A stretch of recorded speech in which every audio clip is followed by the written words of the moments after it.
예, 반갑습니다. 저는 산업연구원의 고준성 선임연구위원입니다. 제가 오늘 60분에 걸쳐서 중소기업이 알아야 할 그 메가 FTA, 그 중에도 규범 및 비무역 의제 관련하여 메가 FTA 주요 내용에 대해서 가급적 쉽게 설명드리도록 하겠습니다. 먼저 목차를 보시면요, 크게 메가 FTA의 의에 관해서 간략하게 설명을 드리고요.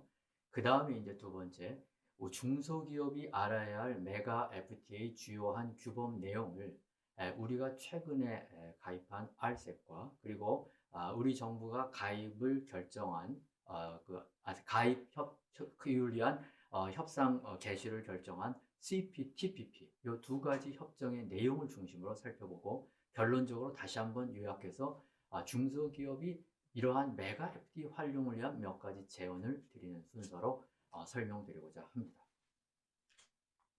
먼저 우리가 그 메가 FTA라고는 다소 생소한 용어, 여기에 대해서 먼저 개념적으로 간략하게 좀 설명을 드리도록 하겠습니다. 여러분들 FTA라 그랬을 때는 양자 간 FTA가 있고 복수국 간 FTA가 있습니다. 양자간은 말 그대로 두 나라 간에 체결된 FTA이고요.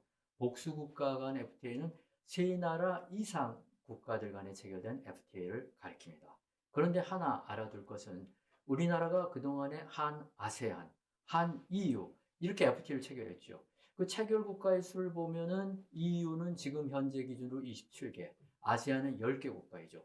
그럼 이건 분명히 양자를 넘어선 것처럼 보이지만 우리나라의 입장에서는 그와 같은 아세안, 그 다음에 EU가 하나의 실체가 되기 때문에 사실은 우리 입장에서는 양자간 FTA로 분류가 되는 겁니다.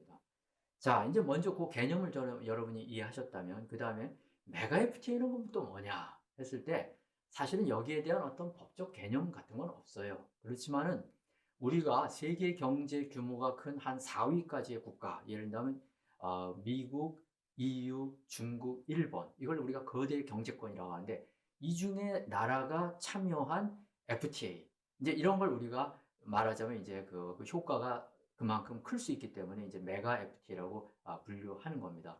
그리고 오늘 제가 여러분에 설명드릴 RCEP이라든가 CPTPP에는 그와 같은 말하자면 세계 글로벌 경제 4위 안에 드는 중국 또는 일본이 참여해 있기 때문에 이것이 일종의 메가 FTA로서 우리가 분류해 볼 수 있다. 이렇게 설명하겠어요. 그래서 실제 이 메가 FTA의 추진 현황을 그림으로 그리면 여기 보시는 것처럼 이미 발효가 된 CPTPP, 그 다음에 RCEP, 그리고 미국 EU FTA가 협상이 진행 중인데 지금 뭐 중단되어 있죠. 그 다음에 일본 EU EPA 뭐 요 정도가 있죠.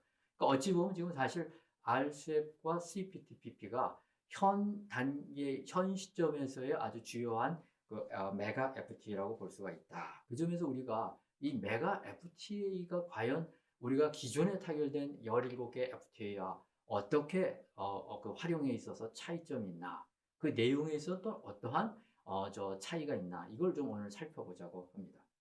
그래서 먼저 우리 비교 분석 대상이 되는 RCEP과 CPTPP를 간략하게 성립 경위를 소개하면은 RCEP의 경우는 사실 결국은 이제 중국과 일본이 그 아시아 지역에 있어 어떤 경제 통합을 통한 어떤 그 경제 확대 이걸 추진하기 위해서 특히 중국이 주도해서 이걸 그동안의 협상을 추진해 왔고 이것이 이제 작년에 최종적으로 서명까지 다 마치고 국내 비준 절차를 마쳐서 금년 1월 1일 날 이제 1단계로 RCEP 회원국 가운데 일부 국가들에 이제 발효가 되었죠. 저희는 비준 절차가 조금 늦어서 금년 2월 1일에 그 협정이 적용되도록 되어 있습니다.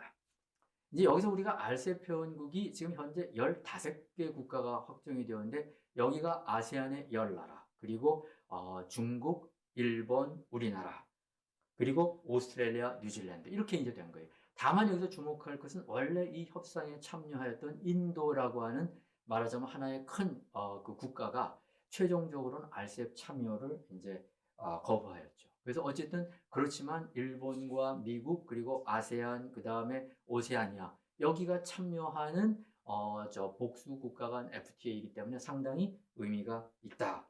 우리나라 입장에서 봤을 때에는 이미 양자간 FTA는 타결돼 있고 이 RCEP을 통해서 한국과 일본도 이제는 FTA 네트워크에 들어가게 되었다 하는 점을 우리가 좀 주목할 필요가 있겠습니다.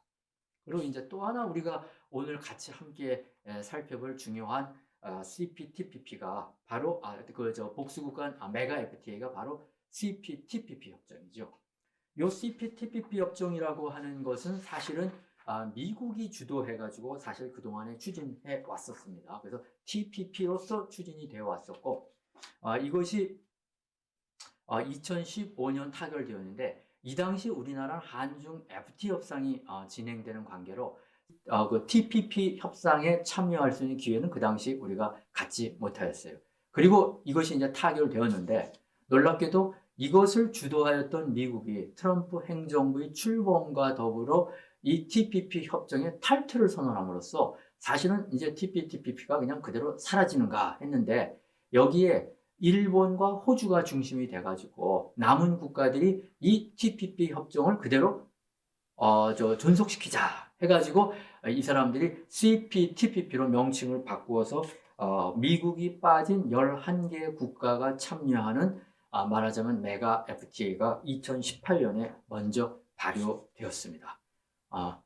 자, 이런 상황에서 우리가 요 주요 메가 FTA, 요 RCEP과 CPTPP를 비교해 보면은 말하자면 상당수 국가는 중복이 되지만은 RCEP에는 중국이라든가 인도네시아라든가 우리나라가 빠져 있고요. 주요 국가 가운데 CPTPP에는 거꾸로 캐나다, 멕시코가 또 포함이 되어 있죠. 그리고 이제 이러한 상황에서 우리가 사실은 또 하나의 메가 FTA라고 표현할 수 있는 굉장히 중요한 FTA인 USMCA가 이제 미국이 이 CPTPP의 참가 국가인 캐나다, 멕시코와 이제 또 2018년에 이제 체결해서 발효된 상태에 있습니다. 그래서 이렇게 그 전체적인 메가 FTA에 있어서의 가입 국가들 간에 있어서의 현황은 여러분이 표를 통해서 이해하실 수가 있을 것 같습니다. 그러면 중요한 거는 오늘 우리가 가입했거나 가입하기로 준비하고 있는 RCEP과 CPTPP에 있어서의 주요한 무역 의제들이 무엇인가? 이게 이제 사실 오늘 제가 여러분들께 설명드릴 내용입니다. 무역 의제는 보게 되면 이것이 FTA이기 때문에 상품 무역과 서비스 무역 및 투자를 규율하고 있는 것은 당연하죠.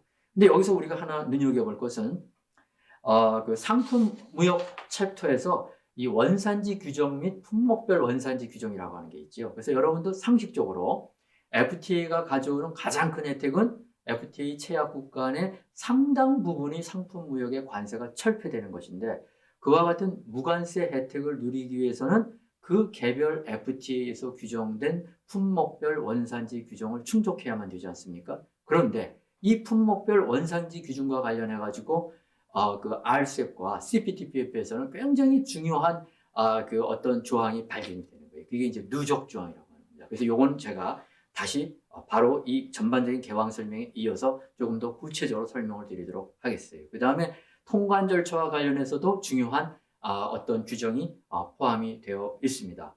무역구제라 해서 반덤핑과 관련해서도 RCEP과 같은 경우에는 우리가 덤핑 수출 기업에 있어서의 제로잉 이거 효과 이런 거는 사실 엄밀하게 보면 WTO 그 어떤 그 반덤핑 규약에 좀 위배될 소지가 있는 이러한 그 반덤핑 기법인데, 이러한 것을 우리가 채택하지 못하도록 하는 규정, 이런 것들이 이제 반영이 되어 있습니다.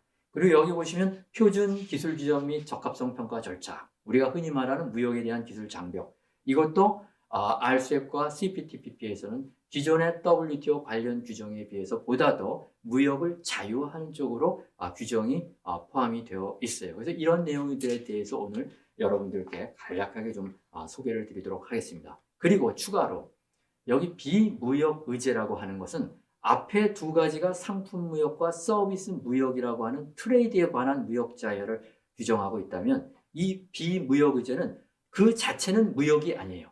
그런데 이것이 실제 무역과 관련되어 일어났을 때 발생할 수 있는 무역 장벽적인 요소를 완화하거나 제거하기 위해서 추가적으로 그러한 규범을 그러한 협정에 도입한 겁니다. 여기 우리가 눈여겨볼 게 전자상거래에 관한 규정.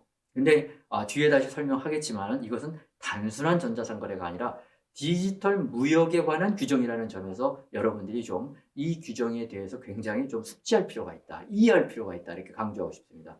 그리고 정부 조달도 말하자면 요 메가 FTA 두 협정을 통해서 추가적 개방이 물론 CPTPP에 국한되지만 일어났고요.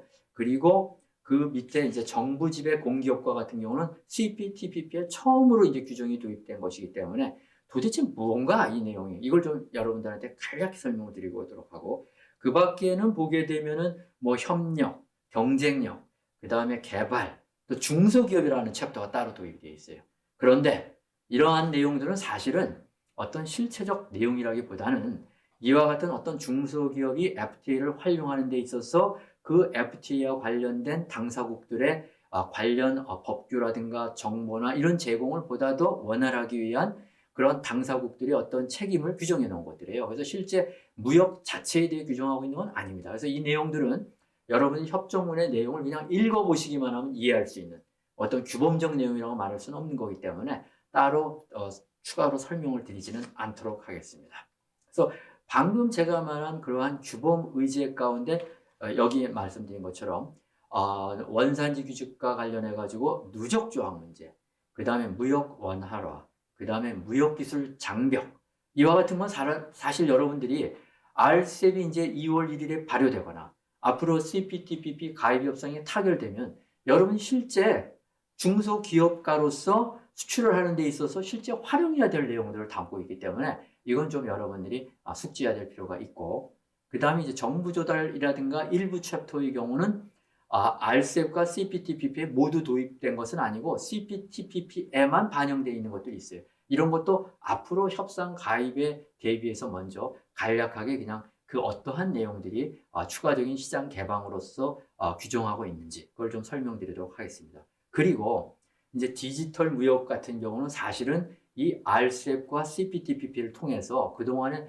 단순한 전자상 거래를 넘어서 데이터 기반한 어떤 무역에 있어서의 자유화를 촉진하게 한 규정을 담고 있기 때문에 우리가 지금 현재 디지털 전환 시대에 살고 있어요. 그러니까 중소기업으로서도 이와 같은 디지털 무역 규범이 어떠한 식으로 메가 FTA를 통해서 도입되고 있는지 알아야 될 필요가 있고요.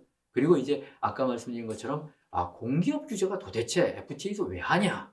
이제 그 배경을 좀 여러분한테 설명을 드리고 그럼 누가 영향을 받느냐? 이것도 간략하게 설명드리도록 하겠습니다. 그래서 이게 전체적인 큰 그림을 말씀을 드렸고 이 말씀드린 몇 가지 주제 여기 보면 누적 조항, 무역 완화라, 무역기술 장벽, 디지털 무역, 정부 조달, 정부 지배 공기업 요 의제별로 어떤 것은 간략하게 개념 중심으로 어떤 것은 조금 더 구체적인 어떤 내용들을 제한된 시간에 좀 설명드리고자 합니다.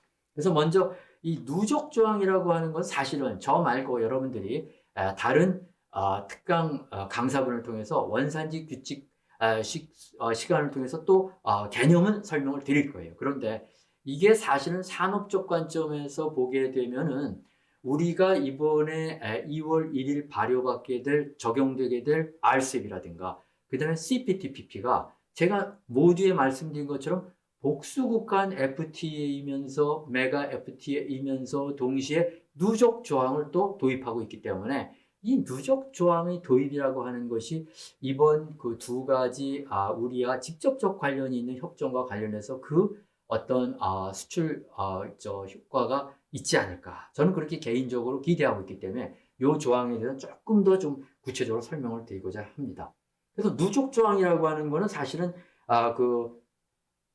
아시겠지만 원산지라고 하는 것이 그 체약 당사국 안에서 어떤 원료가 사용되고 공정이 이루어졌을 때 그 나라의 원산지를 지위를 갖게 되는 거잖아요. 그런데 다른 체약 당사국에서 이루어진 것에 대해서는 같은 FTA라는 관점에서 그 원산지를 인정을 해 주는 것이에요. 그때 그 원산지를 인정해 주는 법적 틀이 바로 뭐냐? 누적이라고 하는 것이죠. accumulation. 근데 여기는 이제 두 가지가 있어요. 하나는 재료 누적이 있고 하나는 공정 누적이 있죠. 재료 누적은 뭐예요? 다른 상대방 체약국에서 사용된 원료 부품은 그냥 이것도 우리나라에서 생산된 원료 부품으로 간주해 주는 거예요. 그러니까 재료 누적이에요. 그 다음에 공정 누적은 뭐냐? 다른 나라에서 공정이 이루어졌어요. 오로지. 그러면 그 공정 역시 어떤 부가가치라든가 그 공정을 그 수출 국가의 어떤 공장이나 공정으로서 간주를 하는 겁니다. 그래서 말하자면 이런 재료 누적이나 공정 누적이 있게 되면 FTA를 체약한 당사국들 내에서의 어떤 공급망 구축, 아웃소싱이 그만큼 쉽고 원활하게 이루어지면서 동시에 그와 같은 사실은 법적으로 비원산지인데 원산지를 인정받으니까 따라서 FTA의 어떤 효과가 극대화되는 장점이 있다는 겁니다. 자, 그래서 여기서 우리가 방금 말한 이 재료 누적, 공정 누적이 있다는 걸 설명을 드렸고, 또 하나는 이 재료 누적을 이제 다른 말로 하면 이제 부분 누적이라고도 설명하고 또는 양자간 누적이라고도 표현을 합니다. 그렇지만 이제 이것은 쉽게 여러분들한테 이야기해서 우리나라가 아닌 다른 나라에서 사용된 체약국에서 만들어진 재료나 부품을 썼어도 이것은 원산지로 인정이 되는 기준이구나, 그렇게 이해하시면 되는 것이고, 그 다음에 그 완전 누적이라고 하는 것은 그러한 공정이 이루어진 것, 역 내에서 그것도 역시 원산지를 인정하는 것으로 간주가 된다. 이것은 일종의 부가가치 기준으로서 말하자면 인정이 되는 측면도 포함이 되어 있다. 그래서 어찌 보면은 공정 누적에 가게 되면 사실은 뭐예요? 이것은 누적이 어떻게 보면 완결된다고 볼 수 있어요. 그래서 이걸 완전 누적이라고 표현하기도 합니다. 자, 그리고 여기서 하나 더 메가 FTA와 관련해 갖고 이번에 우리가 알아둘 게 있어요. 양국 누적이 있고 다국 누적이 있어요. 양국 누적은 뭐예요? 양자간 FTA에서 결국 우리가 누적을 받을 수 있는 대상은 몇 개예요? 딱 2개밖에 없는 거예요. 상대방 하나밖에 없어요. 우리가 EU하고는 EU 실체 하나밖에 없어요. 그런데 다국 누적으로 가게 되면 누적을 받을 수 있는 대상이 3개 이상으로 늘어난다는 거예요. 자, 그래서 이 다국 누적이 중요한데, 이 다국 누적이 적용되기 위해서는 사실은 어떠한 FTA가 되냐면, 아까 제가 앞에 설명했죠? 복수국 간 FTA가 된다. 그럼 우리나라가 그동안에 복수국 간 FTA가 있었느냐? 없었다고 말했잖아요, 제가. 아세안, 한, EU, 다 이거는 우리 입장에서는 양자였다고 제가 얘기했어요. 그런데 이번에 RCEP은 몇 나라예요? 15개 나라죠? 거기는 아세안이 개별 국가로 참여한 거예요. 그러니까 우리 입장에서는 국가가 몇 개가 있는 거예요? 14개가 있는 거예요. 그럼 우리나라가 누적을 활용할 때 어느 정도냐? 그 재료 누적을 사용할 수 있는 나라가 14개가 기다리고 있는 거예요. 공정 누적을 사용할 수 있는 나라도 14개가 기다리고 있는 거예요. 아까 아세안은 몇 개예요?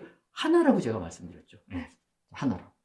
그래서 이와 같은 양국 누적과 비교해서 이러한 다국 누적이라고 하는 것은 사실은 수출 기업 입장에서 굉장히 큰 기회를 제공하여 준다 하는 겁니다.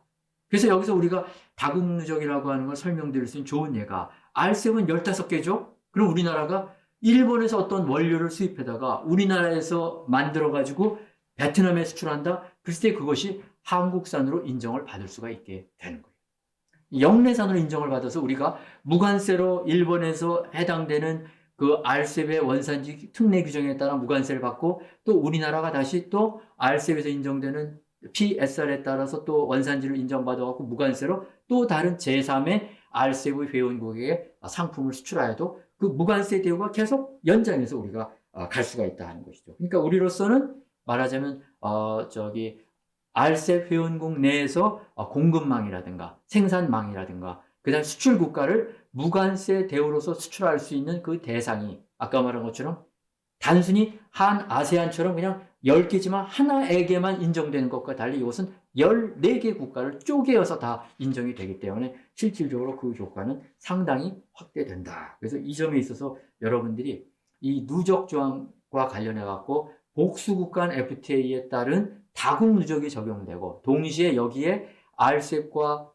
CPTPP에서는 재료 누적이나 또는 공정 누적이 거기에 포함이 되어 있기 때문에 이걸 일체적으로 활용함으로써 우리가 공급 사슬과 관련해서 굉장히 유리한 어떤 기회 요인이 우리에게 주어진다. 그래서 사실 이러한 누적 규정 도입에 따른 효과는 사실은 글로벌 밸류 체인이라든가 그 영내 국가의 공급 사슬망에 따라서 산업이라든가 품목에 따라 차이는 있을 수밖에 없는 거죠, 당연히. 그러니까 이러한 우리가 RCEP이라든가 향후 CPTPP가 발효하기에 앞서서 어떠한 산업에서, 어떠한 품목에서, 어떠한 국가에서 원산지를, 그 원료를 조달해서 또 어느 국가에서 생산 공정을 가지고 어떠한 국가를 영내에서 타깃으로 수출하는 효과가 가장 좋은지에 관한 이런 조사를 통해서 그러한 어떤 비즈니스 모델을 만들어 놓는다면 RCEP과 CPTPP는 우리 중소기업에게 굉장히 중요한 새로운 무관세를 활용한 말하자면 어떤 수출 기회의 효과를 줄 수 있다. 그래서 이러한 점에서 봤을 때에는 우리 연구원에서는 섬유나 의류, 전자산업 이건 뭐예요? 부품이 굉장히 다단계로 이루어진 어떤 산업이란 말이에요. 이런 쪽에서 이러한 누적 조항을 RCEP의 15개 회원국들 간에서 활용해서 영내의 다른 국가에 무관세 대우로 수출할 수 있는 기회. 이건 뭐 섬유나 의류나 전자산업에 국한된 건 아닙니다. 아까 말씀드린 화장품과 같은 것도 존재하는 거예요.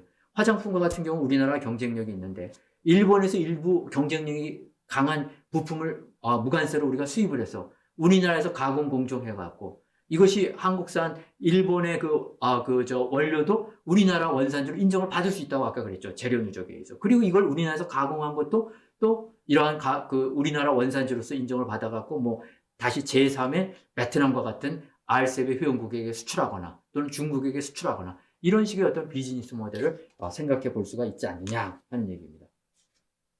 그래서 이번에 말하자면은 우리가 RCEP이라든가 CPTPP와 관련해 가지고는 보시는 것처럼 먼저 RCEP의 경우는 다국 누적은 RCEP과 CPTPP가 모두 해당이 되고요.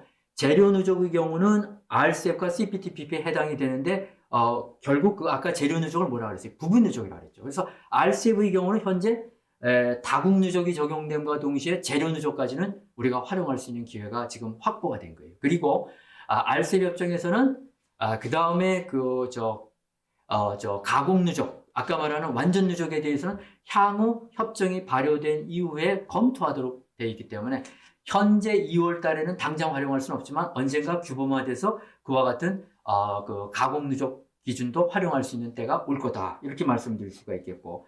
그 다음에 CPTPP는 우리가 이제 협상을 지금 가입을 준비하고 있는 건데 여기에 가입하게 된다면 다국 누적 이외에 재료 누적 그리고 가공 누적까지가 협정에서 일체로 규정이 되어 있기 때문에 어떻게 되면 우리가 완전한 다국 누적을 말하자면 CPTPP 회원국의 11개 국가 간에 우리가 활용할 수 있는 기회가 주어진다. 그 점에서 굉장히 주목할 필요가 있다. 이렇게 설명드릴 수가 있겠습니다. 그래서 이와 같은 경우에 있어서 우리가 누적과 관련된 걸 표로 만들어 봤으니까 보시면 알겠지만은 그동안에 우리가 체결한 FTA에 있어서 부분 누적이라고 하는 것은 있었어요. 그렇지만 다 포함되어 있었어요. 그렇지만 여기 맨 오른쪽에 보면 다국 누적이라고 하는 것은 RCEP과 CPTP가 처음이다. 자, 그리고 우리가 RCEP의 경우에는 다국 누적이면서 재료 누적, 부분 누적까지 도입됐기 때문에 그 활용 효과가 크다고 말했는데 이것은 뭐예요? 앞으로 가공 누적이라고 하는 완전 누적도 도입하도록 예정되어 있다. 그다음 CPTPP는 이미 규정이 되어 있다. 그렇기 때문에 CPTPP 경우는 어찌 보면은 이 누적 조항과 관련해서 우리가 메가 FTA로서 굉장히 활용의 효과가 큰 주목해야 될 어떤 제도적인 변화다. 저는 이렇게 개인적으로 설명드리고자 합니다. 그 다음에 이제 요거에 관한 구체적인 조항을 제가 자료에서 설명을 했어요. RCEP은 부분 누적을 규정하고 있다. 공정 누적은 향후 도입하도록 예정하고 있다. 그 다음에 이제 CPTPP는 누적 조항에 공정 누적도 규정하고 있고 부분 누적도 규정하고 있다. 그렇기 때문에 사실은 CPTPP 경우는 우리가 가입해서 발효되게 됐을 때에는 그와 같은 공급망 사슬 이용에 있어서 중소기업이나 우리 기업들에게 굉장히 큰 기회를 줄 수 있는 규정이다. 이렇게 설명드릴 수 있겠습니다. 그 다음에 이제 무역 원화라고 하는 것은 이건 사실은 이제 WTO 무역 원화라 협정이 발효가 되었기 때문에 사실은 그 내용이 RCEP에서 다시 재확인하고 있는 겁니다. 그래서 여기서 우리가 RCEP과 관련해 가지고 우리가 좀 눈여겨볼 것은 뭐가 있냐면 여기 보시면 RCEP 규정에서는 무역 원화라 협정에서 규정된 게 뭐냐면 관세 법령과 통관 절차가 일치되도록 하자. 법령상에는 분명히 어떤 품목 분류나 이런 것에 있어서 어떤 지역단에 따라서 상의적인 운영 같은 거 하지 못하도록 되어 있는데 실제 우리가 어떤 특정 국가에 수출하다 보면은 지역 간에 특히 예를 들면 중국과 같은 나라는 어떤 성 간에 실제 운영에서의 차별적인 어떤 차이적인 어떤 차이가 있는 경우도 존재한단 말이죠. 이러한 것들의 일관성이 결여되어 있는 것을 하지 못하도록 이제 규정을 해 놓은 것이고요. 자, 그 다음에 이제 여기서 중요한 거는 이번에 RCEP 협정에서는 특별히 무역 원활화를 위해서 간소화된 통관 절차를 채택하도록 규정했는데 이 적용 대상이 뭐냐? 부패성 상품은 신선, 건조 또는 냉장한 농산물에 대해서 통관 절차 지연이라고 하는 것이 뭐예요? 굉장히 중심대한 비관세 장벽이 될 수 있단 말이죠. 왜? 상품의 신선도가 상실되기 때문에. 그래서 이제 여기에 대해서 RCEP 협정은 어떻게 규정하냐면 WTO 무역 완화의 협정은 최대한 신속하게 하라 이렇게 규정해 놨어요. 자, 그런데 RCEP 협정은 그와 같은 부패성 상품은 가능한 한 빠른 시간 내에 그리고 6시간 이내에 반출하도록 의무화되었다. 이 6시간이라고 하는 구체적인 통관 신속화의 의무를 규정함으로써 통관 당국이 이 규정을 남용할 수 없게끔 못을 박아 나왔다는 거죠. 그러니까 이러한 것들이 RCEP에서는 특히 이러한 부패성 상품을 수출하는 우리 농가와 같은 경우에 있어서 또는 뭐 수산물에 있어서는 굉장히 우리가 기대할 수 있는 조항이다 이렇게 설명을 드릴 수 있겠습니다. 선적전 검사라고 하는 것도 우리가 WTO의 선적전 검사 협정이 있지요. 이것이 사실은 뭐예요? 실제 선적 물품과 선적 서류가 일치하는지를 확인하는 거예요. 이건 사실은 위장된 수출을 단속하기 위한 건데 주로 이제 외화의 밀반출 수단으로 이것이 이용되어 왔기 때문에 근데 선진국의 경우는 사실은 어떤 투명성이 많이 확보되어서 이러한 것을 요구를 하지 않죠. 근데 개도국가 같은 경우가 이러한 외화의 밀반출 수단으로서 일종의 가공 수출을 활용하기 때문에 이용을 하는 경우이기 때문에 이제 이러한 것들을 어떻게 하는 거예요? 선적전 검사를 통해서 가급적 하지 못하도록 규제하는 것이죠. 왜? 선적전 검사가 있는 것은 그만큼 통관의 절차가 그 검사 인스펙션만큼 어떻게 돼요? 프리 시먼트 인스펙션만큼 지연되는 거거든요. 그러니까 이러한 것을 가능한 한 하지 못하게 하거나 아니면 하더라도 최소화하도록 하는 규정들이 우리가 이번에 RCEP 규정에서도 규정을 한 겁니다. 그래서 특히 RCEP에서는 품목 분류라든가 관세 평가와 관련해서 선적전 검사는 못하도록 아예 명문화시켜 놓았다는 얘기예요. 아시겠죠? 자, 그 다음에 이제 일시 반입 관련해가지고 RCEP 협정에서는 컨테이너나 팔레트의 일시 반입에 관한 규정도 도입이 되어 있습니다. 여러분, 물건을 수출하다 보면 그것이 컨테이너에 담아서 다른 수입 국가의 수입항에 들어옵니다. 그 컨테이너는 그것도 자체가 물건이에요. 그리고 컨테이너 안에 보게 되면 물건을 선적하기 위해서 일종의 깔판들이 있어요. 이 깔판을 우리가 팔레트라고 하는 거예요. 그럼 이러한 컨테이너 팔레트도 일단은 들어오는 거 아니에요, 통관 지역을. 그래서 이것도 물품으로 해가지고 여기에 대한 무슨 관세라든가 기타 무슨 통관 절차가 적용된다면 사실은 이건 불필요한 통관 절차죠. 이런 것들을 하지 못하고 대신에 일시 반입해서 다시 반출될 수 있도록 이런 규정들이 말하자면 RCEP 협정에서는 아예 명문화했다. 이런 규정이죠. 이러한 것들이 이제 어쨌든 RCEP 협정에서 무역 통관 절차의 신속화를 위해서 도입된 규정입니다. 그 다음에 이제 또 설명을 드릴 거는 무역기술 장벽, 이 TBT와 관련된 거예요. 사실상 우리가 수출 기업을 상대로 코트라에서 해마다 조사를 합니다. 여러분들이 관세 이외에 수출에 장애가 되는 비관세 장벽이 무엇입니까? 하고 설문조사를 하면 해마다 가장 많이 그 수출 기업들이 응답하는 비관세 장벽이 뭐냐? 무역에 대한 기술 장벽, TBT다. 그 비율이 어느 정도냐? 그게 35%가 넘어요. 거기다 SPS라고 농산물에 대한 검역 절차까지 합치면 이것 두 가지 일종의 기술 규제 장벽이 50%를 넘습니다. 그러니까 이것이 어떻게 보면 수출 기업 입장에서는 굉장히 큰 수출에 있어서의 어떤 배리어, 장벽으로 작용하고 있다는 거예요. 우리나라 수출분 가운데 중국에 수출하는 화장품 같은 경우는 그 화장품의 제품의 안전성 인정을 받는데 한 1년이 걸려요. 그럼 1년이라고 하는 제품의 안전성이라는 게 무역기술 장벽의 바로 뭐예요? 적합성 검사 절차라고 하는 거예요.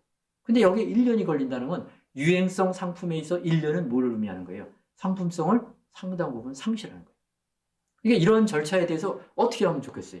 그러한 상품의 수입을 통한 정상적인 어떤 수출 효과를 저해할 수 있는 어떠한 기술 규제가 그렇게 운영되지 않도록 해야 되는데 이걸 어떻게 하는 거예요? 바로 FTA 안에 규정하는 겁니다. 그래서 이 FTA에서는 우리가 무역기술 장벽에 관한 챕터가 상당히 중요하게 다뤄지고 있는 거예요. 물론 여러분들이 알고 있는 것처럼 WTO에 무역기술 장벽 협정이 있습니다. 근데 그 규정이 현재의 어떤 TBT를 규제하는 데에는 그 규범이 좀 약하다는 얘기예요. 그러니까 FTA에서는 어떻게 하는 거예요? 그걸 보다 강하게 규제하겠다는 거예요. 그러니까 쉽게 말하면 수입국이 자신들이 가지고 있는 기술 규제 권한을 통해서 수입품의 통관이나 유통을 저해할 수 있는 측면의 요소를 최소한으로 줄여놓겠다 또는 없애겠다는 의도이죠. 그래서 이제 CPTPP를 예를 들어서 좀 설명을 드리면은 적합성 평가라는 게 뭡니까? FTA를 취약한 국가의 국내에 있는 물품이 어떠한 자신들이 규정한 표준이라든가 기술 규정을 제대로 충족했는지를 실제 시험에서 검사해서 평가하고 거기에 따른 시험 성적 결과 인증을 발급하는 절차란 말이에요. 이건 분명히 필요한 절차예요. 그런데 문제는 이러한 적합성 평가 절차를 수입품이 통관돼서 유통되는 거에 장애가 됨으로써 결과적으로 뭐예요? 수입을 억제하는 쪽으로 보호무효주의적으로도 활용될 수가 있고 실제 자국의 경쟁 기업의 상품을 국내 시장에서 보호할 수 있는 수단으로서 이러한 기술 규제를 활용하는 국가들이 일부 있다는 겁니다. 특히 개도국이라든가 중국과 같은 나라가 이게 좀 심각하죠. 그래서 아까 제가 말씀드린 것처럼 우리 수출 기업들이 아세안이나 중국 시장 진출의 가장 큰 애로가 이러한 정당한 기술 규제가 수입품을 막는 어떤 보호주의 수단으로 사용되는 것에 대한 불만이 가장 많다는 거예요. 이걸 그러면 어떻게 메가 FTA 하나인 CPTPP에서는 규제했느냐? 그랬을 때 먼저 투명성이라고 하는 것을 규정을 통해서 적합성 평가 규정을 말하자면 강화한 겁니다. 예를 들면 뭐냐? 여러분 이러한 적합성 평가를 수행하는 기관은 수입국 안에도 있지만은 수출국에도 있는 거예요. 자, 우리나라의 어떤 수출품이 전자 제품이 중국에 수출되는데 이것이 어떠한 그 제품의 표준과 기술 규정을 충족했는지는 우리나라 안에도 그것을 시험에서 검증할 수 있는 시험 인증기관이 우리나라에 굉장히 많아요. 중국에도 많아요. 그럼 문제는 뭐예요? 우리 수출 기업 입장에서 어느 나라에서 절차를 받고 싶겠어요? 우리나라에 있는 시험 인증기관에서 절차를 받는다면 언어적인 문제도 없고 여러 가지 점에서 편리한 게 많아요. 그럼 우리나라에서 그러한 인증 결과를 받아서 이것은 제품의 안전성을 충족하였다. 그래서 인증 결과를 받고 중국에 수출돼서 중국이 이걸 받아들여준다면 얼마나 좋겠어. 근데 그게 안 되니까 결국 중국의 별도의 시험 인증기관에서 절차를 밟는데 그것이 기간이 길고 비용이 많이 들고 또 불필요한 시험 절차가 중복되고 하니까 결국 수출의 장애 요인으로 작용한다는 거죠. 여기에 대해서 이제 CPTPP의 적합성 평가 절차에서는 뭐냐? 다른 당사국의 시험 인증 기관에 대해서 말하자면 자국 내 거소 요건을 규정하지 말아라. 그 얘기는 무슨 얘기예요? 우리나라의 시험 인증 기관도 우리나라에서 어떤 수출하는 품목에 대해서 우리나라에 있으면서 그러한 시험 인증 서비스를 할 수 있게 하는 거예요. 현재는 어떻게 해야 되느냐? 중국에 수출되는 제품을 우리가 시험 인증 검사를 우리 시험 인증 기관이 하기 위해서는 중국의 시험 인증 기관 사무소를 설치해갖고 거기에서 우리가 어떤 서비스를 제공해야 돼요. 그런 시험 인증 절차를 거쳐야 돼요. 그렇다면 우리로도 부담이 되는 말이에요. 근데 이러한 걸 이제는 수출국의 영토 내에서 그러한 어떤 시험 인증 업무를 수행하는 기관이 소재해도 그것의 어떤 그 활동을 인정해 줘야 한다. 이제 이게 굉장히 큰 변화가 되겠습니다. 그 다음에 이제 상대방의 적합성 평가가 뭐 영리법인이라는 이유로서의 어떤 적합성 평가 기관의 어떤 인증 결과 여기에 대한 불인정을 해서는 안 된다. 왜? 우리나라 같은 경우에 다소 이러한 비영리 법인으로 운영하는 규정들이 이제 포함되어 있는 게 있어요. 이제 이러한 것들도 이제 하지 못하도록 이제 규정이 되어 있고 인증 수수료를 실비로 부과하라. 그래서 인증 수수료도 국가마다 상당한 격차가 있는데 거꾸로 얘기하면 중국이 우리나라에 비해서 인증 수수료가 말하자면 한 10배 정도 비싸요. 그럼 이것이 과연 적정한 것인가? 이제 이러한 것에 대해서도 실비로 부과하라는 규정들이 이제 여기 또 명시가 되어 있다는 얘기예요. 그 다음에 이제 투명성이라고 하는 건 뭐냐면 그러한 표준이라든가 기술 규정에 따라서 자국의 시험 인증 기관이 어떠한 절차에서 어떤 기관이 어떻게 그러한 시험 인증 결과를 실시하고 그러한 인증서를 발급하는지에 대한 모든 그러한 그 실체적 내용과 절차적 규정, 그건 이제 법령상에 규정된 내용인데 이거를 신속하게 공개하라는 얘기입니다.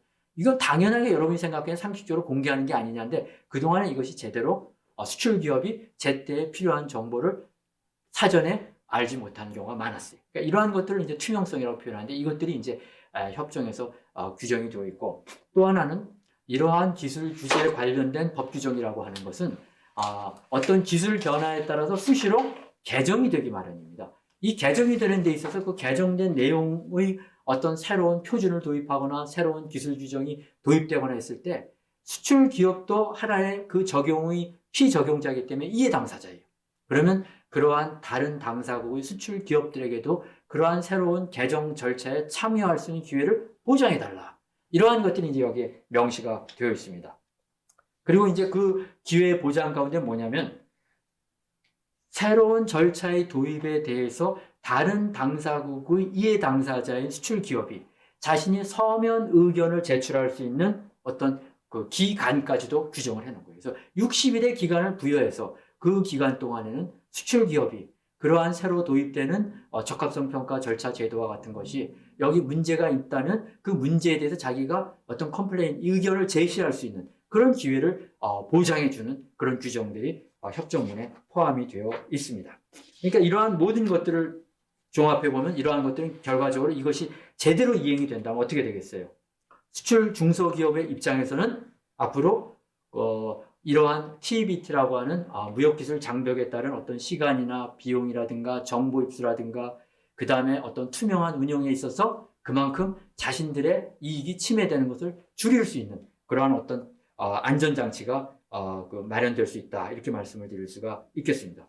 그리고 이제 아까 CPTPP 경우에 정말 주목해 봐야 될 것이 뭐냐면 시험 인증기관과 관련해서 이제는 상대방 수입국가의 시험 인증기관 절차 이외에 우리나라에 있는 시험 인증기관 절차를 이용할 수 있는 어떤 기회도 열려 있다. 이건 수출기업 입장에서 굉장히 아주 효과가 큰 건데 물론 지금 CPTP가 우리 아예 가입되어 있지는 않지만 이것도 우리가 상당히 주목해 볼 필요가 있는 어떤 제도의 변화 가운데 하나이다. 이렇게 말씀을 드릴 수 있겠습니다. 자, 그 다음에 이제 제가 디지털 무역 장벽과 관련된 내용을 좀 설명을 좀 드리도록 하겠습니다. 이게 이제 디지털 무역 챕터라고 하는 것이 이제 뭐냐? 여러분도 알지만 오늘날 우리가 디지털 전환 시대에 살고 있죠. 그래서 우리가 그동안에는 전자상거래에 대한 어떤 무관세 대우라든가 전자상거래의 원활화를 위한 여러 가지 규정들은 말하자면 기존의 FTA에서도 일부 도입이 잘 되어 있었어요. 자, 그런데 여기서 오늘 제가 설명드린 RCEP이라든가 CPTPP에서의 디지털 무역 챕터라고 하는 것은 기존의 전자상거래의 내용을 넘어서 뭐냐? 데이터의 국경 간 이전의 보장에 관한 내용을 규율하는 내용입니다. 그럼 여러분 데이터의 국경 간 이전이라는 게 좀 생소할 수 있을 거예요. 자, 그게 뭐냐? 그래서 사실은 이 데이터의 국경 간 이전의 보장에 관한 내용을 규정하는 새로운 FTA의 규정을 가리켜서 우리가 그걸 디지털 무역 챕터로 표현하는 겁니다. 물론 어떤 그 CPTPP는 아직은 전자상거래라고 되어 있어요. 근데 내용에는 그것이 엄연하게 데이터의 국경 간 이전의 내용이 사실 핵심 내용으로 규정이 되어 있어요. 그리고 이러한 데이터의 국경 간 이전이라고 하는 디지털 무역 규범을 주도하는 나라가 누구겠어요? 그건 바로 미국이라고 하는 거예요. 왜? 미국은 자신들이 세계적인 글로벌 디지털 기업을 가지고 있어요. 여러분 알지만 넷플릭스라든가 아마존이라든가 구글이라든가 페이스북이라든가 이런 것들이 다 글로벌 쉽게 말하면 디지털 기업이에요. 근데 이 기업들이 잘 보세요. 뭘 수출하는 겁니까? 상품이 아니에요. 이 사람들이 수출하는 게 바로 다 전자 문서 형태의 콘텐츠나 또는 아예 그런 콘텐츠도 아니고 그냥 데이터 자체의 이전을 가지고 서비스를 제공해서 그렇게 엄청난 매출과 수익을 창출하는 기업들입니다. 그러니까 우리가 분명히 서비스를 수출했고 그 대가로 천문학적인 수익을 올리는데 그것이 바로 우리가 뭐냐? 우리가 디지털 서비스라고 하는 거예요. 그러면 이러한 미국의 디지털 기업이 그러한 인터넷 온라인 플랫폼을 통해서 그러한 수익을 전 세계에서 국경을 넘어서 미국 안이 아닌 전 세계 국가를 상대로 돈을 벌기 위해서는 뭐가 필요하냐? 데이터의 국경 간 이전이라고 하는 게 전제가 돼야만 되는 거예요. 간단히 예를 들자면 중국은 이러한 데이터의 국경 간 이전이 그동안에 어떻게 됐어요? 불허되었죠. 불허되었다는 표현보다는 뭐냐? 국가가 그걸 일일이 뭐예요? 심사를 하는 거예요. 그러니까 사실은 페이스북이나 구글의 입장에서는 자신들이 그 클라이언트, 고객들의 모든 데이터 이전에 관해서 검열, 센서십을 받는 서비스를 제공한다는 건 있을 수가 없는 일입니다. 그래서 어떻게 구글이나 페이스북이 중국에서는 사용이 안 되는 거예요. 여러분 중국에 가보면 구글맵 작동이 안 되죠. 왜 안 되는 거예요? 요 데이터의 국경 간 이전이 사실은 차단되어 있기 때문에. 그러면 미국 입장에서는 어떻게 해야 돼요? 그러한 데이터의 국경 간 이전을 보장하라는 거예요. 어떻게? FTA의 디지털 무역 챕터를 통해서. 그래서 사실은 이것이 FTA 규정된 건 RCEP과 그다음에 CPTPP가 이제 비로소 규정한 것이고, 미국은 그 이후에 이제 USMCA라든가 그다음 미일 디지털 무역을 통해서 이러한 디지털 무역 규범의 내용을 보다 더 높게 강화하는 겁니다. 강화한다는 건 뭐예요? 미국 입장에서 그러한 디지털 기업의 글로벌 서비스가 보다 더 자유롭게 이루어질 수 있도록 하는 거예요. 자, 이러한 내용이 이제 RCEP과 뭐예요? 그 다음에 CPTPP에 들어왔는데, RCEP은 사실은 그 수준이 좀 낮아요. 그럼에도 불구하고 규정은 되어 있어요. CPP는 그래도 형태로서 디지털 무역 규범의 어떤 형태를 가지고 있어요. 그러니까 이것은 여러분들이 좀 숙지할 필요가 있는 것이다. 그리고 미국이 앞으로 추진하는 FTA에서는 이 디지털 무역 규범을 적어도 USMCA나 미일 디지털 무역 협정으로 강화하는 게 미국이 현재 FTA 협상 또는 무역 협상에서 가장 큰 프라이오리티, 우선 과제다. 이렇게 설명을 드릴 수 있겠습니다. 그래서 이러한 CPTPP와 RCEP에서는 그런 내용을 어떻게 규정하고 있는가? 이거 자체가 뭐 내용이 큰데 요지만을 설명드리자면 이거예요. 먼저 아까 제가 온라인 그 전자상거래는 기본이라 그랬죠. 그리고 온라인 전자상거래와 관련해 가지고 온라인 전자상거래는 사실 별도의 문제이죠. 이건 사실은 이건 뭐냐? 디지털 제품의 무관세 적용이라고 하는 것은 기본적인 디폴트예요. 이게 무슨 얘기냐면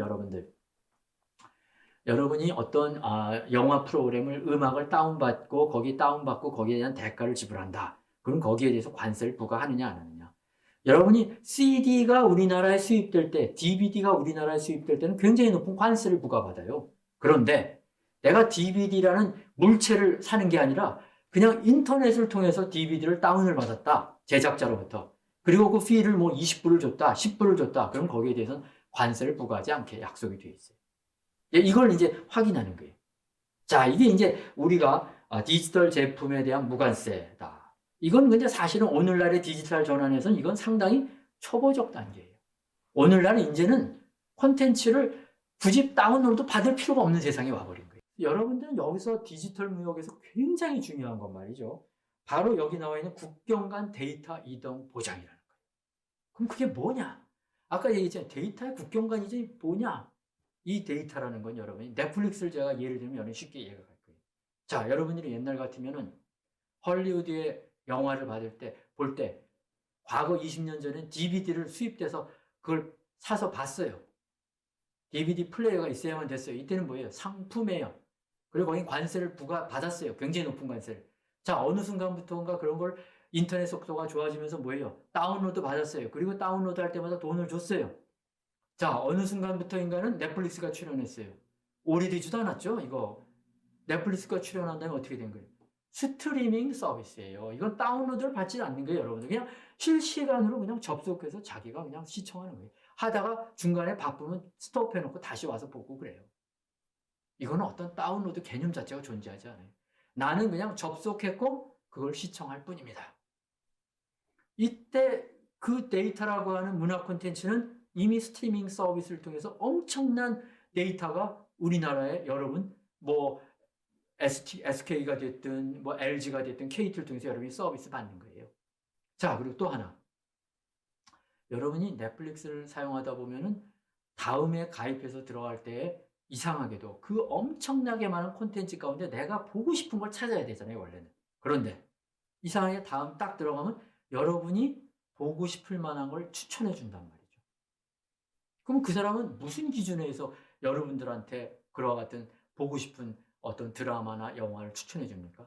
그 고객이 그동안에 접속해서 본 그 프로그램을 분석을 해갖고 이 사람의 취향을 분석한 다음에 그 취향과 유사한 드라마 콘텐츠를 추천해 주는 거예요. 그럼 대개 그 사람이 그걸 또 즐겨보게 돼 있어요. 그래서 이러한 것들은 뭐예요?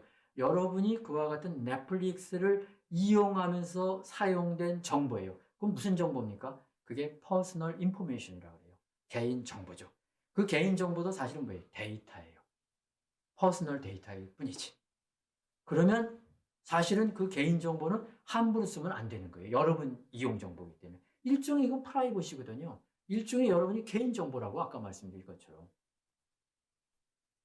자, 그런데 이거를 가지고 어떻게 하냐면 아까 추천하는 걸 한단 말이죠. 그리고 그것이 소비자로 하여금 그 서비스의 이용도를 높여주는 거예요. 그러니까 사실은 오늘날의 온라인 플랫폼에 의해서 제공되는 서비스라고 하는 것은 단순한 콘텐츠를 제공하는 것뿐만 아니라 그 콘텐츠 이용자의 기호와 필요를 콘텐츠 서비스 제공자가 분석해서 추천까지 해주는 거예요. 거긴 아까 말한 것처럼 개인정보를 기반으로 한 겁니다. 여러분들 따라서 추천되는 영화는 전혀 다르잖아요. 어떤 사람은 다큐멘터리를 좋아하는 사람이 있고, 어떤 사람은 코믹을 좋아하는 사람이 있고, 그러니까 그 취향에 따라서 전혀 다른 프로그램이 여러분이 접속하게 되면 뜨게 되는 거죠. 이건 개인정보에 기반한 거예요. 그 개인정보라고 하는 퍼스널 인포메이션 데이터에 그 서비스를 제공하기 위해서는 그 데이터가 어디에서 어디로 갔어요? 여러분이 우리나라에서 나는 넷플릭스를 이용했는데 그건 어디서 분석한 거예요? 넷플릭스 본사가 있는 캘리포니아에서 분석해갖고 여러분한테 제안하는 거죠. 그러니까 여러분이 개인정보가 이미 크로스보더 국경을 넘어갔다는 얘기예요. 여러분 관계없이. 이러한 것들이 보장이 되도록 해라는 거죠. 미국은. 여러분이 구글 서비스를 한다, 여러분이 페이스북을 한다, 구글 서비스를 해도 그래요. 한 달이 지나면 여러분이 방문한 장소를 다 친절하게 알려줘요. 한번. 그리고 여러분이 기억이 났을 때 4년 전에 내가 이 장소에 무슨 일을 했는지 구글 들어가면 다 구글이 여러분들한테 기록물에서 끄집어내갖고 여러분한테 제시해 준다고. 사진 찍은 거 있으면 그 장소에서 찍은 사진을 찾아갖고 다 여러분들한테 제공해 주는 거예요. 그게 다 뭐예요? 여러분의 퍼스널 인포메이션이 구글은 다 가지고 있어요. 자, 이러한 것들이 구글 서비스가 그렇게 여러분들한테 제공해서 그 구글 서비스를 통해서 그 많은 접속자가 자신들의 액세스하면서 거기서 여러 가지 이제 자기는 판촉을 하면서 엄청난 수익을 내고 있단 말이죠. 그럼 그러한 비즈니스가 계속 지속되려면 뭐가 필요한 거예요? 데이터의 국경 간 이전이 전제되어야 된다. 이 점에 있어서 CPTPP는 어떻게 되어 있냐? 그걸 일단은 보장하도록 의무 규정으로 규정했다는 거예요. 만일 중국이 CPTPP에 가입하게 된다면 중국의 기존의 국경 간 어떤 데이터 그 이전에 관한 검열 정책이 포기하는 걸 의미하는 겁니다. 큰 변화죠. 근데 중국이 CPTPP 가입 협상을 보였다는 건 그 정책을 바꾸겠다는 얘기예요. 바꾸겠다는 얘기는 두 가지예요. 하나는 이미 나는 이제 넷플릭스라든가 또는 뭐 구글이라든가 뭐 페이스북과 경쟁할 중국 로컬 플랫폼이 존재한다는 걸 얘기하는 거예요. 아, 그럼 너희 들어와라. 이제 우리도 경쟁할 수 있다. 또 하나는 또 그 시장의 확장성을 자기가 관심을 보는 거예요. 왜? 중국도 다른 나라 가서 이제 돈을 벌겠다는 얘기죠. 이 두 가지 측면이 함께 결부된 것이다. 이렇게 볼 수 있습니다. 그래서 어쨌든 이러한 것에 비해서 RCEP은 어떻게 되어 있냐면은 아까 말한 국경 간 정보 이전 보장한다. 이렇게 되어 있어요. 그런데 거기 단서 조항이 있어요. 뭐냐? 당사국이 정보 이전에 관한 독자적인 규제 요건을 부과할 수 있다. 규제 요건을 부과하면서 사실상 개인 어떤 정보의 이전을 규제할 수 있는 어떤 재량 여지를 규정해 놓고 있거든. 그러니까 RCEP에 따르게 되면 미국 입장에서 만약 RCEP을 보게 됐을 때 이거는 미국 기업의 어떤 비즈니스 모델을 상당히 제약받을 수 있는 규범이다. 이렇게 우리가 평가할 수 있다는 거예요. 그 다음 컴퓨터 설비의 현지화 요구 금지. 이게 뭐냐? 여러분이 오늘날 디지털 전환 시대에는 엄청난 빅데이터가 축적되는 거예요. 여러분이 핸드폰을 사용하지만 그 핸드폰 사용하는 그 로케이션, 위치 정보가 KT는 1000만 명 정보가 24시간 그 고객의 위치 정보를 축적하고 있어요.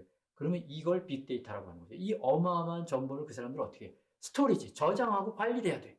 이게 뭐가 필요해요? 데이터 센터가 필요한 거예요.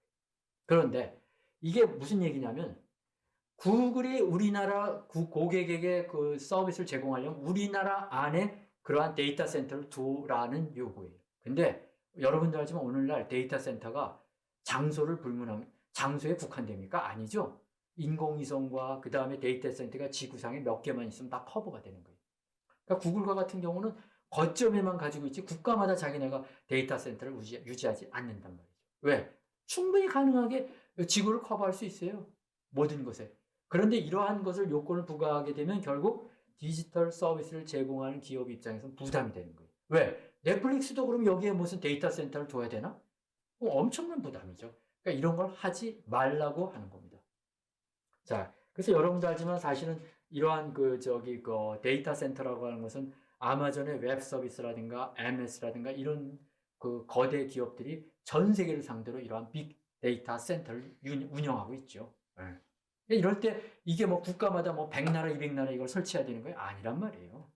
몇 나라만 거점 지역에 설치하면 전 세계가 다 커버가 된다는 거죠.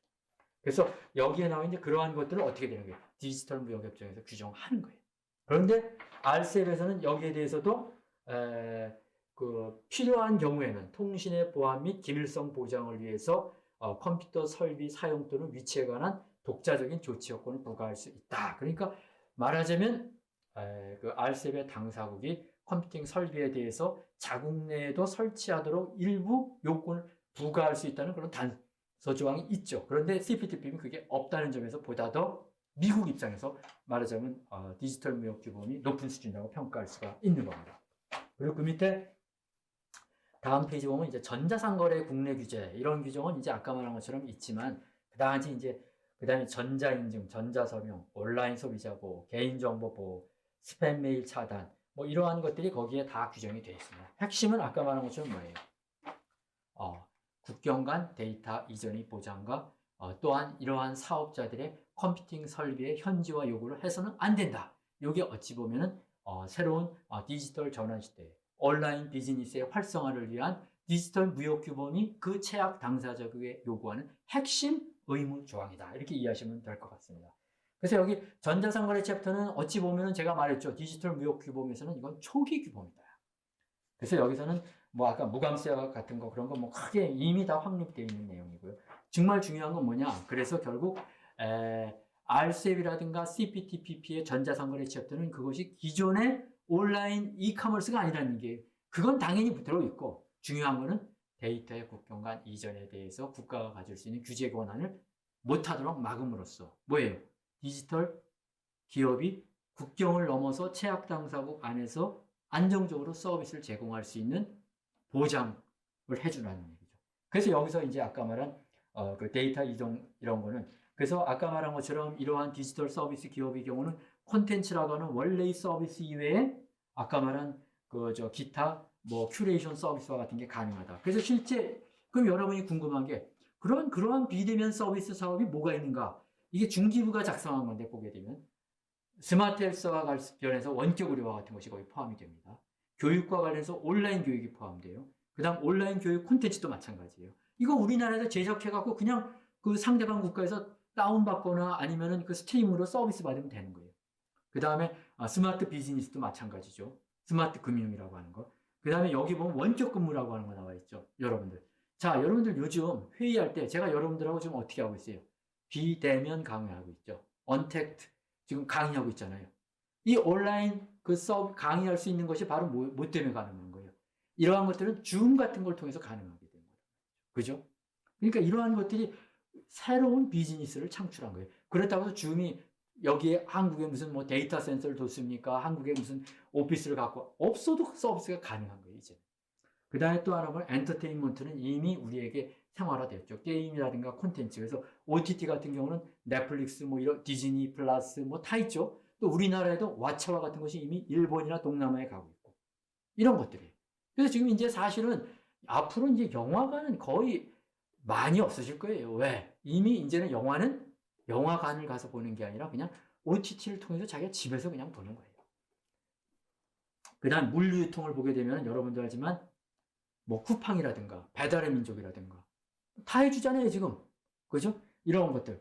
그 다음에 자율주행차도 여러분도 알지만 그것은 사실은 자동차가 아닙니다. 자율주행차. 그러니까 테슬라의 자동차라고 하는 건 그거는 전기 자동차라고 표현하기보다는 그것은 하나의 이동통신.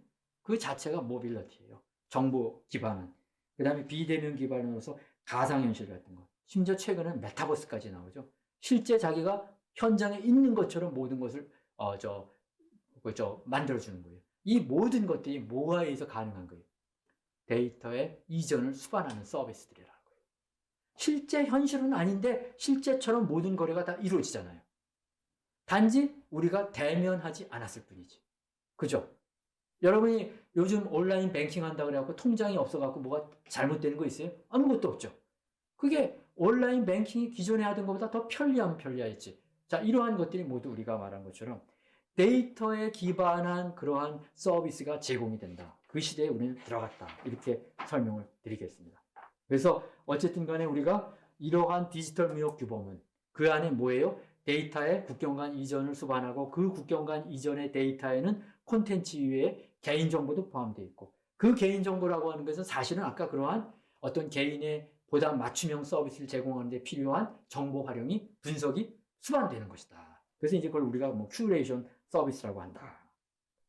그래서 이제 이러한 것들이 여러분 중소기업 경우도 앞으로 수출을 할 때 이제는 바이어를 직접 만나고 하는 게 아니라 어찌 보면 앞으로 수출 상담도 이런 온라인이라고 하는 것, 그 다음 메타버스 공간을 통해서 이루어지고 전시 공간도 이제는 물리적 공간이 아닌 그런 어떤 가상 공간을 통해서 이루어지는 시대가 올 거예요. 그리고 이미 부분적으로 와 있죠. 그게 바로 가능하게 되는 게 디지털 무역 규범이다. 그렇게 여러분은 이해하시면 될 것 같습니다. 그 다음에 정부 조달과 관련된 내용에 대해서는 아시겠지만 이 표를 통해서 간략하게 제가 좀 설명을 드리겠어요. 정부 조달이라고 하는 것은 여러분도 알겠지만은 원래 시장 개방이 예외 영역이죠. 왜? 정부가 구매자로서 활동하는 거기 때문에. 그래서 이러한 정부 조달은 별도의 정부 조달 협정을 가입한 당사자들에게만 그 시장 개방 의무가 주어져 있죠. 그것이 이제 WTO 정부 조달 협정이고 그것이 2014년에 개정이 되어갖고 적용이 되고 있어요. 자, 거기까지는 좋습니다. 그런데 메가 FTA나 FTA에서도 이러한 정부 조달을 말하자면 규정해갖고 시장을 개방하는 약속들을 많이 하고 있어요. 그래서 여러분들이 적어도 FTA의 정부 조달의 경우는 반드시 확인해서 활용할 필요가 있는 겁니다. 그래서 여기 우리나라가 CPTPP 국가들을 예를 들어 봐도 보면 싱가포르나 뉴질랜드, 캐나다, 호주, 일본은 이미 WTO 그 GPA 당사자예요. 그러니까 우리끼리 이미 시장이 개방이 돼 있어요. 그런데 또 우리와의 FTA에서도 추가적으로 개방을 더 약속한 경우도 있다는 얘기죠. 그리고 재미있는 거는 페루나 칠레는 개정협정 WTO GPA는 가입을 안 했는데 우리하고 FTA만 시장을 개방을 약속한 거예요. 그러니까 이건 FTA를 통해서 우리가 칠레하고 페루의 정부 조달 시장에 우리가 진입할 수 있는 기회를 갖게 된 거니까 여러분이 알아야죠. 그 다음에 이제 마지막에 멕시코, 말레이시아, 베트남 같은 나라는 우리나라하고 아직 아무런 정부 조달 관련된 FTA나 그 다음에 WTO에도 없어요. 그런데 이번에 어떻게 돼요? 만일 우리가 CPTPP에 가입하게 된다면 이 국가들과의 관계에 있어서 적어도 정부 조달 시장이 추가적으로 개방되는 효과를 가질 수가 있다 말씀드릴 수 있겠습니다. RCEP 경우는 참고적으로 말씀드리면은 RCEP 경우는 정부 조달에서는 추가적인 시장 개방 약속은 하고 있는 게 없어요. 그러니까 RCEP은 달리 추가적인 정부 조달과 관련해서 우리가 변화된 내용은 없다. 현재로서는 그렇게 이해할 수 있겠습니다. 자, 그 다음에 이제 정부 지배 공기업인데 이게 시간이 이제 거의 다 돼가는데 제가 간단하게 한 1, 2분 설명을 드리겠어요. 그게 무슨 얘기냐면 여러분이 정부 지배 공기업이라고 하는 건 국영기업이라고 표현하는 것인데 정부가 지배권을 가지고 있는 말하자면 그러한 기업을 가리키는 것이죠. 그런데 이러한 정부 공기업의 경우는 정부가 그 공기업의 어떤 비즈니스에 정부 예산이 수반되는 지원이 가기가 쉽다는 얘기죠. 그러면 이것은 그러한 정부 지원을 받지 않는 민간 기업과 시장에서 불공정 경쟁이 발생할 수 있는 거예요. 이걸 미국이 어떻게 돼 있어요? 시정하겠다는 거예요. 그래서 미국이 주도한 그 CPTP, 그 당시 TPP죠. TPP에서 정부 조달, 정부 지배 공기업 챕터를 처음으로 도입을 해서 규정한 겁니다. 그래서 뭘 규정했느냐? 자, 말하자면 정부 지배 공기업이라는 국영기업에 대해서는 말하자면 정부가 일정한 비상업적 지원을 제공하는 것에 대해서 하지 못하도록 규정을 해놓은 거예요. 여기서 이제 하나 흥미로운 거는 제조업과 관련해서는 일체의 어떤 비상업적 지원 제한을 막았는데 서비스업과 관련해서는 뭐냐면 해외 진출에 대한 또는 국경 간 서비스 공급에 대한 지원에 대한 비상업 지원만 그것을 하지 못하도록 막아놓은 겁니다. 자, 그러면 여러분들이 우리나라의 정부 지배 공기업은 몇 개 있는 줄 아세요? 한 340개가 있어요. 근데 그 중에 이것들 가운데 제조업 공기업이 몇 개가 있나 조사를 해봤더니 거의 없어요. 화폐공사, 조폐공사 빼고요. 뭐 담배인상공사 이런 건 이제 민영화가 됐단 말이에요. 그러니까 없어요. 나머지는 다 보면은 서비스 공기업이에요. 그럼 서비스 공기업에 대한 CPTPP가 가입됐을 때 우리가 눈여겨볼 사항은 뭐냐? 그러한 그 뭐 마사회라든가 인천공항공사라든가 이 모든 우리나라가 가지고 있는 공기업들이 뭐예요? 그 다음에 공항공사 이런 것들이 해외 사업을 가게 된다는 걸 전제하게 되면 정부 지원 받는 거에서 규제를 받을 수 있다. 그것이 중요한 포인트입니다. 무슨 말씀인지 알겠죠? 자, 그것이 이제 우리가 향후에 CPTPP 가입을 하게 되면 우리가 제한을 받을 수 있는 규제다. 그리고 거기에 대해서는 우리가 사전에 그러한 어떤 제한이 있다는 걸 인식하고 기존의 어떤 지원 관행에 대한 개선이라든가 이것이 필요하다. 자, 이제 결론적으로 이제 FTA 활용 지원 재원에 관한 것을 요약을 보게 되면은 결국 우리가 RCEP이나 CPTPP라고 하는 거는 복수국 간 FTA라는 것이 굉장히 중요한 포인트고요. 그렇기 때문에 여기서 누적 조항과 관련해서 다국 누적을 우리가 활용할 수 있는 기회를 가진다. 그럼과 동시에 또 RCEP은 거기서 재료 누적을 인정하고 있는데 재료 누적과 다국 누적이 결합될 때는 그 누적의 활용 효과가 그만큼 커진다. 심지어 CPTPP의 경우는 가공 누적까지도 인정이 되기 때문에 재료 누적과 가공 누적 플러스 다국 누적을 활용하면 우리가 수출 중소기업 입장에서는 공급망 구축이라든가 원료 조달에 있어 굉장히 유연성을 가지고 무관세 대우로서 제품을 수출할 수 있는 기회가 열리기 때문에 중소기업 입장에서는 이 다국 누적 조항에 대한 관심을 가질 필요가 굉장히 있다. 이 얘기를 설명드렸어요. 실제로 우리가 다국 누적 조항이 굉장히 우리에게 기대 효과가 큰 거는 우리나라의 수출 구조가 RCEP에 참여한 국가들 가운데 중간재 수출 비중이 굉장히 우리가 높은 나라예요. 중간재라는 게 바로 뭐예요? 부품이라든가 가공에 사용되는 거란 말이에요. 그러니까 그만큼 우리나라는 이러한 누적 조항을 활용할 수 있는 수출 규제를 가지고 있고 여기에 있어서 다국 누적이나 누적 조항이 일종의 그러한 수출 효과를 배가시켜주는 어떤 효과를 가질 수 있기 때문에 여기에 상당히 주목할 필요가 있다. 이렇게 말씀을 강조드리고 싶고 끝으로 아까 디지털 무역 규범이라든가 그 정부 지배 공기업이라든가 이런 새로이 도입되는 규범에 대해서는 특히 디지털 무역 규범에 대해서는 앞으로 우리가 디지털 전환 시대에 비대면 서비스가 더욱 활성화되고 확대될 것이기 때문에 여러분 중소기업들도 그러한 비대면 서비스의 활용에 대한 어떤 협정상의 규정에 대해서는 그것을 이해하고 활용하는 것이 필요하지 않나 저는 그렇게 생각됩니다. 자, 제 강의를 마치도록 하겠습니다. 감사합니다.